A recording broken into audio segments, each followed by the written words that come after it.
Right, hello folks. Whether you're listening in on Spotify or watching in on YouTube, I'm not really sure. I'm not psychic, but I am here with a very special girl at the minute. Someone who I hadn't really known about, but I have to shout out to my aunt for getting me in touch with her. I'm here with Amy Wall. If you don't know about her at the minute, I would be very shocked if you don't know about her in the next few years. Amy, what I'm going to actually do is I'm just going to let you kind of introduce yourself and just a bit about your background to people, first of all. Yeah, I'm Amy Wall. I live in Bray. I'm 23. I'm a primary school teacher and a kickboxer. Brilliant. So, but you're not just an ordinary kickboxer. We'll get into that now in a while. You're a bit modest, I think, but we'll get into that. So look, I just want to start with, we were talking a bit about it before we started. You're not kind of used to like the media spotlight or kind of doing interviews or kind of getting in touch with the media as such. Why is that? Is that just a thing that like it's kind of a hurdle to get over, or it's out of your comfort zone, or why is that? Yeah, kickboxing just never really ever got much media coverage. Like you'd get your typical maybe newspaper article or things like that, but in terms of podcasts, interviews, like the television, stuff like that, we had never had much exposure until this year when kickboxing got into the European Olympic Games, where I was at that event and then I became part of that team who have now started to get more coverage and more spotlight and more attention from the media. Yeah. We need to talk about how you got into kickboxing, because I think everyone has like a beginning about how they start. Was kickboxing a thing from an early age for you, or how did that all come about that was an interest to get into? So basically, I was around 3 and 4, and I was in ballet. My mom put me into ballet classes, and it didn't go great. I didn't enjoy it. It wasn't something that I was clearly interested in as a child. So my mom decided to try something different and went down the karate route. So there was a local karate club, and I went over there when I was 4, and I loved it from day one. And then kickboxing was also in the same club, but you couldn't do kickboxing until you were 10. So I was getting to the age around 9, 8, 9, and I really wanted to do it. I could see watch the classes with me. And then as soon as I hit 10, I started kickboxing. And it's Brilliant. So I was expecting you to probably say 11 or 12 or something when you got into kickboxing. So it was actually 3 years of age you actually got in. So how did you start so young? Was it just a thing where like kind of you were mess fighting when you were younger or something, or was this something that was a passion you got into, or? I think my mom knew that I needed something a bit more kind of boisterous and something like that rather than dance. So she tried the karate, and although there was no like sparring or physical contact that way, I still kind of took to it straight away. And just, I'm not really sure how I got into like the sparring end of it. I think just the older I got, it intrigued me. And of course, watching on the telly and things like that, I always said, oh, I'd love to try that. And then when I reached 10 and jumped into the kickboxing classes, I just knew that it was for me from the moment I started. Yeah, yeah. It's kind of a thing from minute one. Do you recollect kind of stepping into your first fight, or what was that whole experience like? Was it a thing in your mind where you were going, oh God, what am I getting myself into? Or was it kind of a thing where you were, Jesus, this is really what I want to do? Do you have like much memories from the first fight that you got into? My first fight, I remember being against a girl who was like really, really advanced, and I think I got beaten pretty badly, and I got a big like cut across my face, and I remember like everyone was kind of like, oh, I'm not sure if this, this is going to go well down the line. And for even the first couple of years I started fighting, I was not winning at all, but I was just determined to stick at it, and I enjoyed the training, and I did enjoy the tournament. So I knew that I had a passion for it, yet the kind of success wasn't there. But I've always been determined to stick at something. And I'm glad I did now that I had all those competitions, all those defeats, all those going home in tears, my mom and dad picking me back up and just going back out there again. And yeah, it's got me to where I am now. So I was actually leading on to my next question. I was wondering what your family's reaction was to you saying to them you wanted to get in to this sport, because like I think it is a really physical combat sport. So I'm wondering, what was your parents' viewpoint on it? Were they trying to kind of push you away from that, or were they kind of supportive? Like, are they always kind of ringside there for you when you're fighting?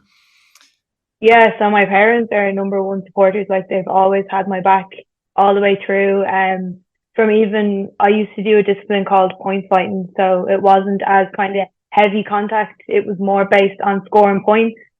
And then when I was 15, I transitioned into full contact. And I think my mom had a little bit of a hard time, like seeing me get in a ring. And, you know, it was full contact. The chances are you could get badly hurt. And of course, nobody wants to see anyone get hurt, especially your own child. But I think they knew I really, really loved it. And they've always supported me. They're always there ringside and always there after every fight. And it's always the first two people I look for after every single tournament.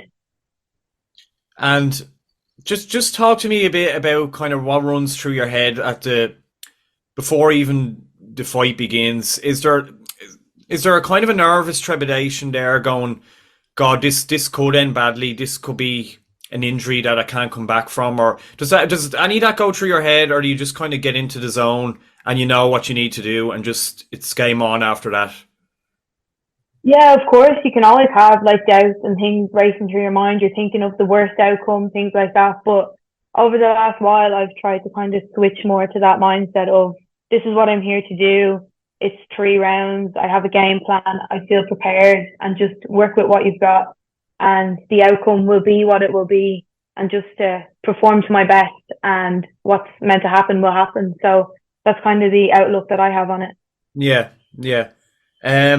Now I want to talk to you because it's like you're on this podcast now, but I would say that your schedule coming up to a fight would be pretty mental. Like, do you want to talk to me and just the audience about being a kickboxer, kind of going to championships? What is the whole training schedule and routine? Like, how many times are you training a week? What is the management telling you coming up to like a big fight?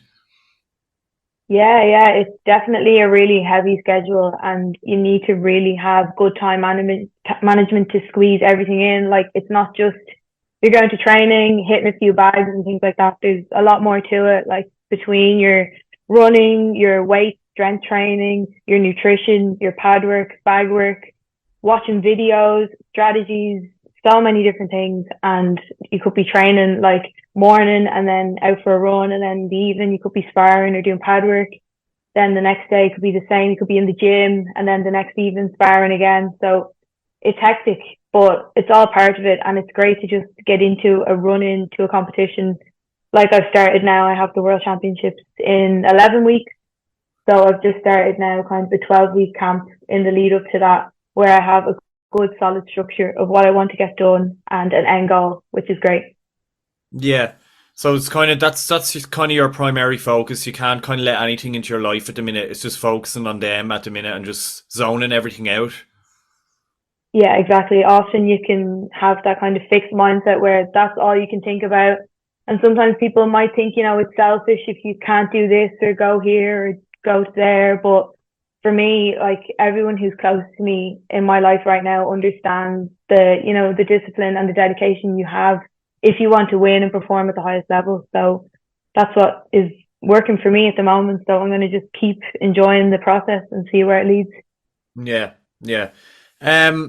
So before I got you on, I kind of I tried to get as much information about you as I could. So I found some highlights of your fights, and to be honest with you, I was your style of fighting is unreal. You're kind of, to me, I could be wrong, but you're kind of this fighter that's always on the offensive from minute one. You kind of don't give your opponent a minute to relax. Um, would it be right in saying that you kind of don't sit back? That's just your style. You kind of go in on the offense and kind of just get the job done, basically. Is that kind of what the style is? Yeah, exactly. I've always kind of been an aggressive fighter, but as I've matured more as a senior, rather than kind of just running in all the time, I'm more kind of strategic now about being on the offense and kind of just keeping the pressure on. And I find that because I can hit quite hard as well, that if you can catch them early and keep the pressure on, that they don't want to engage with you at all. So you need to kind of dominate from the start, and it's 3 rounds. So you're not really in there a long time. Sometimes it feels really long, but if you start from the start and have the judges, seeing that you're eager to get in and score points, then I find that that works as a good plan for me.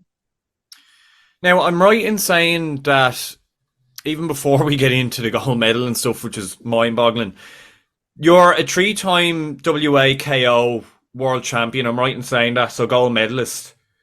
Yeah. And I looked a bit up about the tournament because I hadn't known anything about this. And apparently there's over 120 countries over all the continents that compete in this. So would it be right in saying this is kind of the main competition for kickboxing around the world at the minute? Yeah. Yeah. So at the moment, that's the kind of that's the one everybody wants to win. Yeah. And you've won it 3 times. So it's kind of mad. Is that what is that whole experience like? First of all, you have to take into account there's probably a load of travel to the fights wherever you're going, but you're competing against some of the best athletes all over the world. So what's that whole experience like as a whole? Yeah, it's great. Like, you really get to test yourself, and I found it especially challenging after COVID. Like, my first major tournament was the World Championship as a senior, because I missed the whole kind of transition, because I was around that age where you would be, doing a couple of fights as a senior, seeing how you get on. But I kind of just jumped in at the deep end, and I shocked everyone. I shocked myself, and I won my first senior world title back in 2021 in Italy. But it was really it was strange, to be honest, because I was just going out there with the aim to win one fight. I said to myself, that's a realistic goal. I don't want to jump in too much and say, oh, I'm going to win straight away, because usually it doesn't happen like that, because the senior level is such a big jump to the junior level. But I managed to pull out the performances and get the win. And now this year, that tournament in November will be me defending that world title. So it'll be interesting to see how it goes the second time round.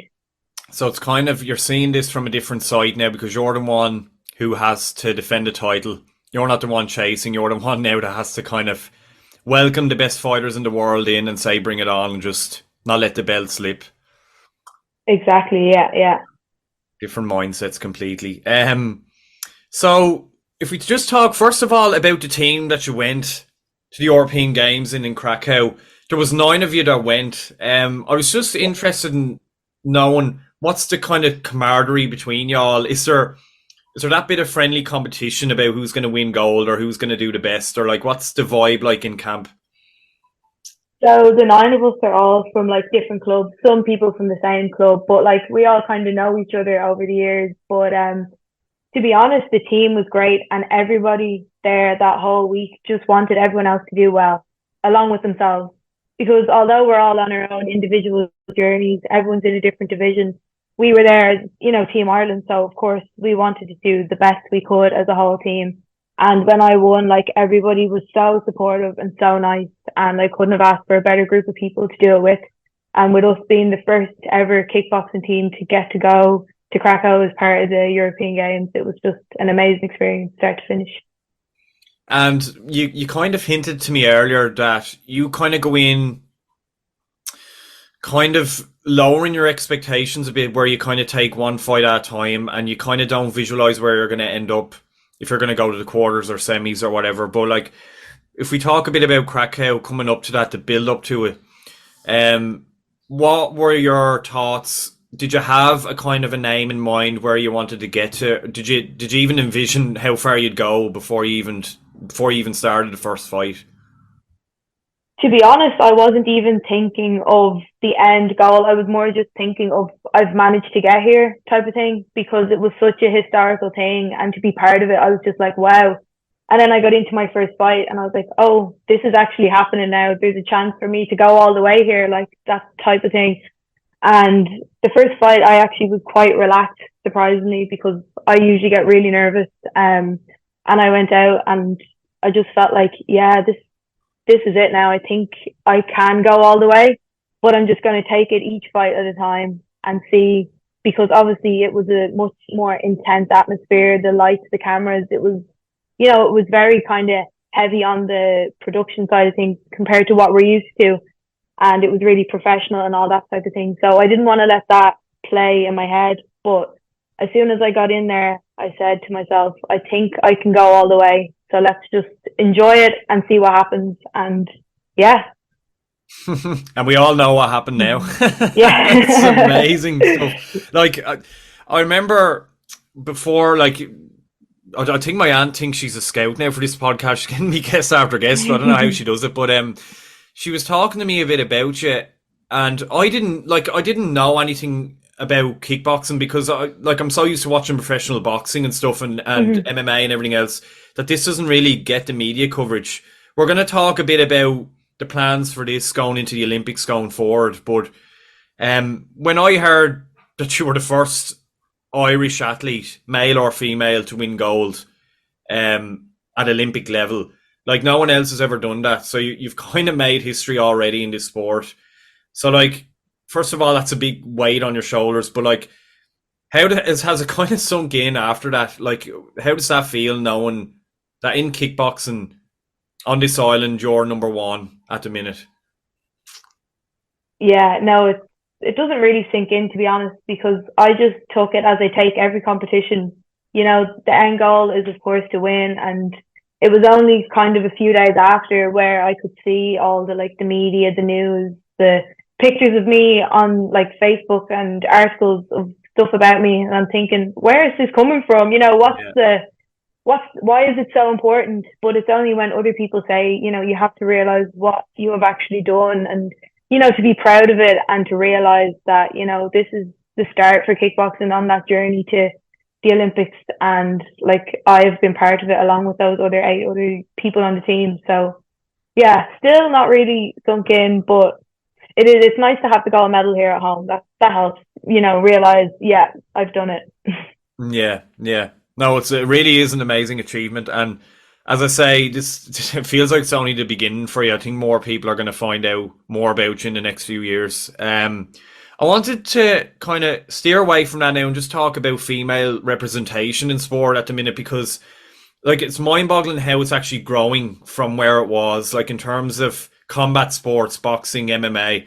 I feel like you're going to mention a Bray native very shortly, but we're going to talk about her anyway eventually after this. But I was just wondering what it feels like to see the growth of like females in sport, especially kind of Irish female kind of athletes in combat sports. What does that mean for you, kind of looking up to those? I'm going to mention a few in a minute, but kind of seeing how it's grown in Ireland at the minute. Yeah, no, it's great to see, and especially in kickboxing, because you know it's personal to me that I've grown up in that cycle, and just seeing now how many more girls are participating. And even at the European Games it was 50-50 in terms of representation. So there was 8 male winners and 8 female winners, which is great to see that, because so often it's the males that get the dominant, you know, news articles or the representation, or often at tournaments you see like the cash prizes where the males get more than the females and things like that. So it's great to just see that it's continuing to grow, and hopefully it will just continue to skyrocket, and that young girls can just keep looking up to older girls and see that, yeah, it's possible. And yeah, no, it's great to see. Really, really good. And like if we go back to your younger days where you first got into kickboxing, would you have been someone that kind of kept an eye on kickboxing or boxing or MMA and kind of was kind of visualizing that that's where you wanted to be going forward? Kind of you're watching kind of the female athletes thriving, especially Irish female athletes. Is that kind of, would it be fair to say that was kind of an angle that got you in there as well?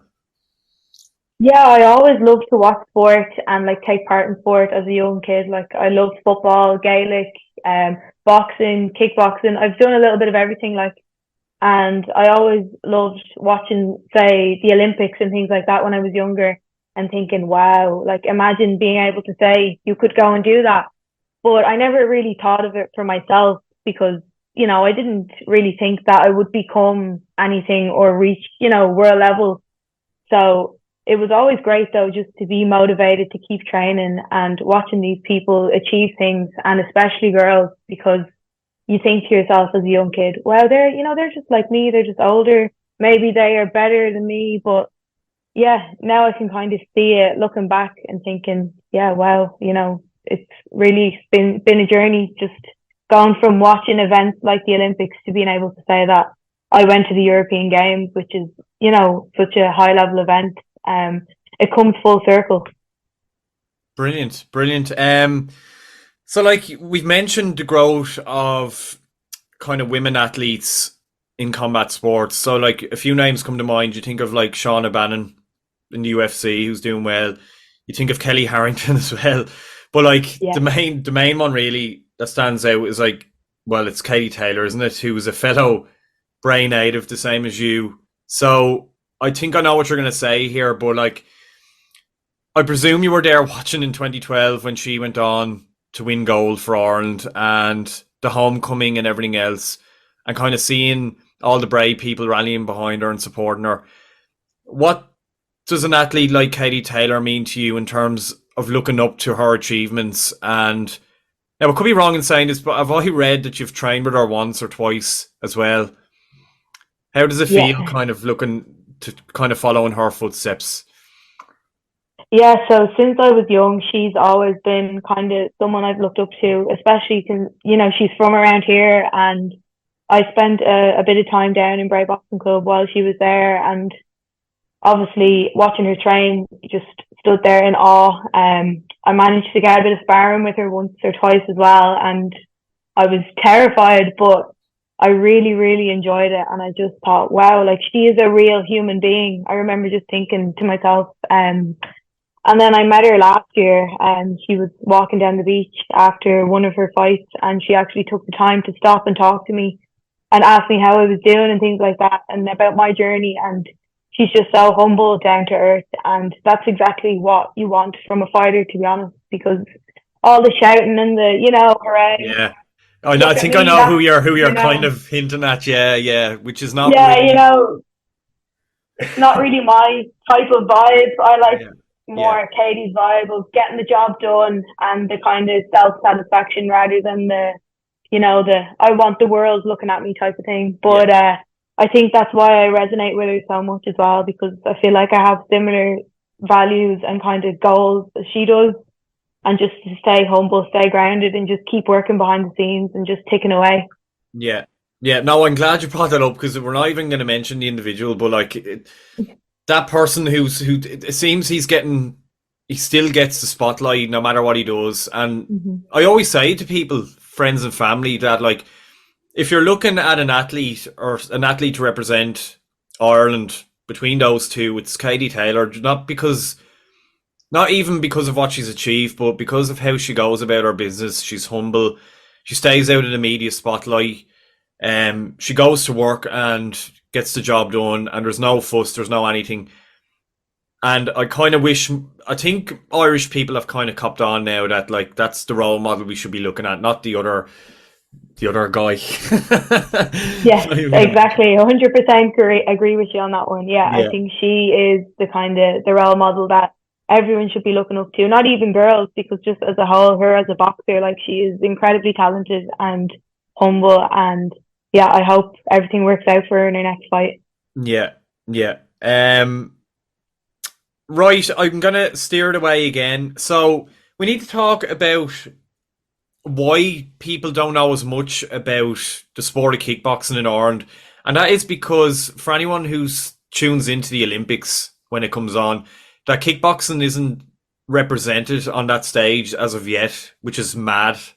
So I presume that the aim is to get kickboxing. I'm not sure into the next Olympics, or I'm not sure if you've heard anything about that or if you've been told anything, but why is it that kickboxing is this a thing where they trial kind of different sports and see what was popular with fans, or what way does it work that this sport's kind of pushed more into the Olympic Games? Yeah, so I'm not really sure the full kind of, you know, backstory on how it gets in. I know that the aim for kickboxing is the 2028 Olympics in LA, Yeah, and we will find out about that, I think, within the next year, if it's going to happen or if it will be pushed further. But yeah, I'm hoping to kind of get some sort of like insight on what's happening, because it seems to be moving in the right direction, and it has been IOC recognised, which is a great first step. And over the last couple of years, the WAKO organisation have been really pushing to try and, move forward with it. And I think the first step was the European Games, which was getting it into an Olympic banner event. So we've made it to that, and the event was a huge success. So I don't see why not. But of course, there's lots of behind the scenes, and there's different people in charge who want different sports and different representation. But hopefully it's on the up, and fingers crossed for 2028. It will be great to see it in. I know I'm biased, but I think it's a great sport to watch. There's so much, like, it's so versatile. There's different disciplines, there's different styles, male, females, even at the different weight categories, basically watching different styles of fighting. But I think it would be a great addition into the Olympics, and hopefully we see it soon, or get some word even on when. Yeah. No, it kind of boggles me. It makes perfect sense because if you see boxing's there and then like UFC's highlighted as well, MMA and all in the media, like, so kickboxing really should kind of feature there as well. But like, you're talking about 2028 or even further. So like your mindset, I would presume, like you're still only 23, so you're still young. The mindset is, are you looking ahead to that kind of with one eye open going, well, I need to be there representing Ireland at kickboxing? Is that, do you look that far ahead, or are you just kind of in the moment now as it is? Well, I always try to stay in the moment, but of course, it's hard not to think of, if it gets in, I would love to be there type of thing. But of course, I try to say to myself that if it's meant to pass through my path, it will. If not, it's supposed to be for the next generation coming up, and I will have to just watch from afar. But if the opportunity comes to me, it would be definitely something that I would love to do, and I would just put everything on hold for and just go for it and put 100% in. But again, it's not in my control whether I get picked, whether the sport gets in. So I just have to keep training each year for the tournaments that I have and keep improving myself. So then if the time comes and it gets in, that I'm ready. And if I've been selected, then I would definitely go for it. Brilliant. So far I've gotten this kind of mental attitude from you that you kind of chase what you want in life. So you have your goals set out, you know what you want to do. What would you say to someone, whether they're young men or young women, kind of, who are there and they don't really have the motivation, or they feel like there's no point chasing something, even a sport or whatever, they don't think they're ever going to achieve? And where did that kind of positive mindset come for you, where you knew what you wanted to do and you chased it, and now you're kind of engrossed in that world now? Like, what's your advice to kind of younger people, and even anyone, even older people who kind of have no motivation to follow what they want to do? Yeah, so as I said, I was never naturally gifted, and I didn't, take to the first place podium immediately, which, a lot of people can say, oh, I grew up, I was always naturally good, where for me, I wasn't. So I think that just setting myself small goals along the way. So I always fought against this girl at tournaments, and she used to beat me every single time without fail. And it was just, some of the beatings that she would give me were terrible. And one day, I'm not sure what got into my head, but I just set a goal that I said, I'm going to beat her eventually. It took a while. I'm not going to lie. It was tough. I had to keep getting in. And one day I beat her, and I said to myself, okay, I can kind of do anything now that I've mentally gotten over that barrier of being beaten constantly by someone who I thought was, I was never ever going to beat. And I pushed through that battle, and from there on in, I just, picked small kind of achievable goals for myself and just kept working and slowly kind of walking up a ladder. That's kind of the way I would put it. It was never just a straight jump. And then even when I did start to, win regularly, there was the odd loss that was thrown in, and I always found that helped me to kind of just regroup, reground myself and get back at it. And I think you have to just set little goals for yourself, because there's no point in going from 0 to 100, because the chances are you might get there, but there's also a high probability that you won't. So if you slowly just work your way up and just pick little things that you feel like you will be able to achieve, maybe you think you might not, but just to set something for yourself and just to keep working. And that's something that I still do now, even in terms of like, I want to land this particular shot. So I'm going to work on this in the gym, and then I'm going to go into competition and aim to land that shot. And that's another thing that I find keeps kickboxing so fresh, that there's always new things you can work on and add to your skill set, and just keep trying to find new things, new opponents to fight, and new tournaments to go to.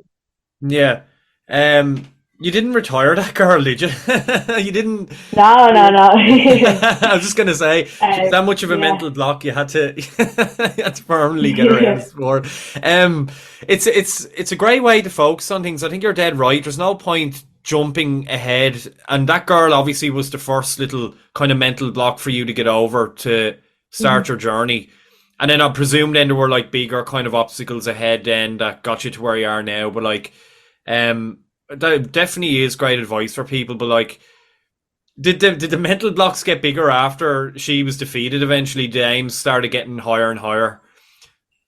Yeah, so after that I had beat her, we actually became friends because we fought at different weight categories. So it was great that we could, I kind of always like joked with her about it, how, I was like, you were my main like target for years, and we kind of put that aside. And then I started kind of competing then at a higher level of going to like world championships and things. And then I did like the nerves start to kind of really get in on me. And, you'd often doubt yourself if you should be going to these things. Are you good enough? Why should I be going out of everyone else? That type of thing. But I think as I matured and kind of grew into like, realizing what I've actually done and achieved, I've kind of reached now a more mature kind of mindset on, look, you have to take the mental blocks that are going to come and just use them as fuel to get you through. And that, yeah, you're not going to win every fight. You're going to get hit, you're going to get hurt, but it's all part of it. It's never going to be easy, and just to put the work in and just to keep going. Yeah, definitely. Now, if we talk about the Bray people, you've been born in Bray. I'm fond of Bray myself, actually. I love down the seafront and all. I try to get down to as much as I can. What has there been much support from like the Bray residents, or do they know much? Are they kind of in the dark about kind of the kickboxing scene, or would they know much about you from being down there? Or do they know now from like the media coverage and stuff? Since I came back from the European Games, there's been a bit more, but I always quite try to stay quite quiet about things. But you'd often meet someone who knows somebody who knows you and would say, oh, I've seen you've won that thing or whatever. But I definitely noticed when I first came back, like even some of my neighbours and people around where I live, like would be, they call me and say, oh, I've seen you on RTE and fair play and that type of thing. So I think it's definitely become more known now that it got such a big kind of spot in the media the last couple of months. So yeah, but anybody that I've come in contact with has always, praised me and been quite supportive, and yeah, it's great. Brilliant. And then the final few questions for you then. If I was to kind of lay out now the road for you now coming into the near future, have you got certain goals in mind? I know we've talked about you possibly chasing an Olympic gold medal, which would be unreal if it ever did happen in kickboxing. It'd be some achievement. But like, what's there on the horizon? What's your next kind of aim, or is it just to keep going, doing what you love, getting as far as you can, or is there an aim there further down? Yeah, so I love kickboxing, and that's why I do it, like for myself and my own personal goals. But of course, it's nice to have, bigger goals as well. So the World Championships and going to defend my world title is the next big plan. And then the European Championships will be next November. So they're kind of the two big goals that I have for the next kind of 2 years. And then in between that, there'll be loads of like World Cups and tournaments where you get to travel to different countries and again come up against some different people and this year I went to Turkey, Austria, Poland. So I've been to a few places and tried different tournaments. I enjoyed them. So next year the plan is to maybe get to a couple of different tournaments in different places, and yeah, just to keep growing and keep competing and just keep enjoying it. Now, I've always wanted to ask a gold medalist this. Just, I've always tried to say to myself, if someone had a gold medal, what would it take for them to give it away?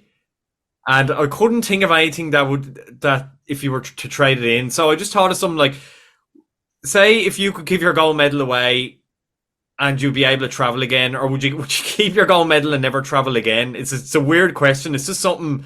What would it take for you to like give the gold medal away, or is it that valuable now you wouldn't trade it for anything in the world? Yeah, I think that medal you really couldn't give it away. I don't think I could justify the although it would be still known that I won it, but it's such a like nice thing to have, and I feel like it doesn't have any value that could, beat it, Yeah. because so little people have one, that it's nice to just have your own and just say, yeah, I'm keeping that, and whatever else happens, at least I have it. Yeah. So you wouldn't hop on a plane again to travel anywhere else? That is a tricky one because I do love to travel. I was But I trying to think I'd think. I have to was trying still to say think. no. I couldn't think of what it would take to get an athlete to give their gold medal away, so that's the first one I came up with. And the gold medal's Yeah, that obviously is a good one. hanging up in the house somewhere, is it? Yeah, it's down in the sitting room. It has its own little spot, so everyone can see it when they come in, of course. And it's in a box and all that, so it has its own little corner. It's well protected. Yeah, absolutely. Something that you can look at every day when you see it.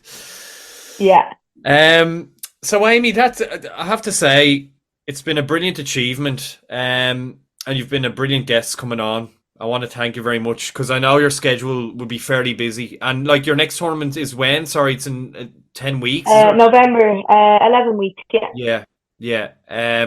So I wish you the best of luck in that, and I'm gonna keep track of you to see because I am mad into kickboxing myself. I'm gonna keep track and see how you get on. I'll let people know about you because I don't want to blow your head up bigger, but I think there's bigger things to come further thank down the you. line, especially if the kickboxing scene spreads to the Olympic stage, which it should eventually. There's no reason why it can't. Um, Definitely stay on the road you're on. There's big things ahead. Still only young. I think I can see an Olympic gold medal further down the line. So it's mad. But yeah. So Amy, I'd like to thank you very much. How did you find coming on to a podcast? Did you settle in Yeah, it was okay? great to come on. Yeah, and thank you so much for having me. I really enjoyed the chat, and yeah, it was great. Brilliant stuff. Thanks once again, Amy, for taking time out of your schedule. For anyone listening in or watching in on YouTube or Spotify, this is Talk is Rich. You can find us on Facebook or Instagram. I've tried the TikTok thing. I'm not mad into it, so I might get rid of TikTok. I can't get over it at all. YouTube, you can go and subscribe to it, watch this podcast, watch the other podcasts.